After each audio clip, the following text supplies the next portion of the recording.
халық үшін.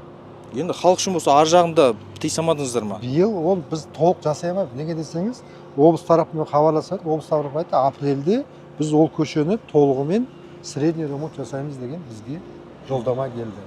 Содан кейін біз оны қазір осы апрельде бірінен бастап па, үшінен бастап ол көше толығымен кәдімгідей средний орташа жұмысты жүргізіледі.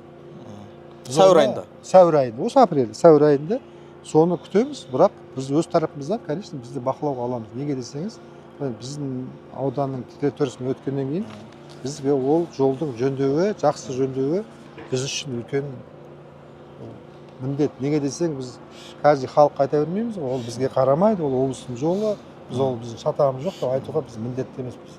Біз қабылдауымызға тура келеді. Жауап беруімізге. Сол себептен қазір біраз хаттар жолдадық, оны облыс тарапынан қолдады. Осы сәуірде сол жерге толығымен жөндеу жұмыстары жүргізілетін болады. Түсінікті. Енді мен қысқа нұсқа жалпы осы жол мәселесіне қайтып оралайықшы енді. Жол мәселесі бұл Іле ауданындағы негізгі проблемалардың бірі.